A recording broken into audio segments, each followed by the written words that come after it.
Israel के of the air base पर America ने बड़ी तैनाती की है। यह भी एक बड़ी खबर है किस तरह से घटनाक्रम वहां पर नजर आ रहा है और लगातार अपडेट्स आ रहे हैं। अमेरिका ने अपने घातक हथियार वहां पर तैनात किए हैं। दक्षिण इजराइल में स्थित इस बेस पर अमेरिका के 12 F-22 रैप्टर संकेतिक की तस्वीर दिखा रहे हैं हम आपको कि क्या कुछ तैनात किया गया है। वो भी आपके पास ग्राफिक आएंगे, मैं दिखाता रहूंगा कि क्या कुछ हमारे पास जो जानकारी है कि स्टिल फाइटर वहां पर तैनात किए गए। अगला ग्राफिक। एक बात मैं आपको बता दूं गौरव जी, ये अकेला फाइटर जेट है जी जो अमेरिका ने किसी को नहीं दिया। इसका प्रोडक्शन अमेरिका ने बंद कर दिया, लेकिन F-22 अपने करीबी दोस्त इजराइल या यूके या किसी और देश को नहीं दिया। ये फटकने नहीं देता, आसपास देना तो बहुत बड़ी बात है, फटकने नहीं देता किसी को। F-22 वो चीज इनको है। तैनात कर देना कितनी बड़ी बात है। ये दुनिया का सबसे बेहतरीन 5th जनरेशन फाइटर जेट है ये। इसको तैनात they are going for serious operations. ये सीरियस ऑपरेशंस के लिए जा रहे हैं और ये ऑलरेडी पहले तैनात हो चुका है। जब मिडनाइट हैमर हुआ था तब ये तैनात हुआ था, F-35 भी तैनात हुआ था। तो किसी को गलतफहमी ना हो कि तैनात नहीं हुआ, लेकिन सीरियस ऑपरेशंस है।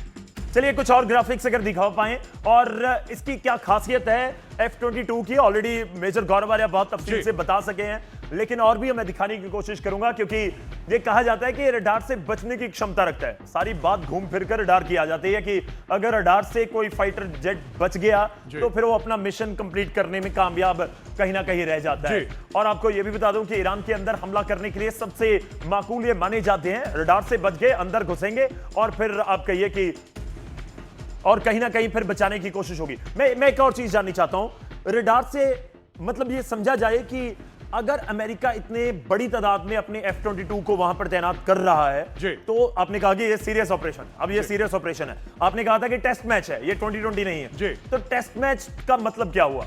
टेस्ट मैच का पहला सेशन खत्म हो गया क्योंकि 1 महीना हो चुका है। मैं ये कह रहा हूं कि एक दिन में 3 सेशन होते हैं, 5 दिन में 15 सेशन हो गए, तो ये 1 महीना पहला सेशन या पहला दिन में खत्म समझ लूं।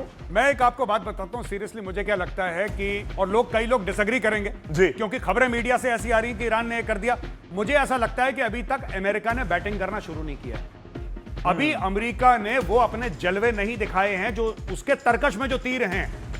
ये सब तीर नहीं है अमेरिका की तरकश में, ये तो छोटी मोटी बातें हैं। जब अमेरिका पूरी मिलिट्री माइट के साथ आएगा तो वहां पे जो आप हैवानियत देखेंगे, जो वहां पे आप देखेंगे जैसे नर्क होता है, तब लोगों को समझ में आएगा कि क्या स्टोरी है अमेरिका की। क्यों होल्ड क्यों किया जा रहा है अमेरिका की तरफ से? वो जब देखिए अमेरिका क्या कर रहा है कि अभी अमेरिका शांति की बात कर रहा है। डोनाल्ड ट्रंप कह रहा है कि चलो शांति की बात करते हैं, प्यार मोहब्बत की बात करते हैं, कुछ ना कुछ हो जाएगा, हम लोग 15 पॉइंट दो, उसने 5 पॉइंट दिए।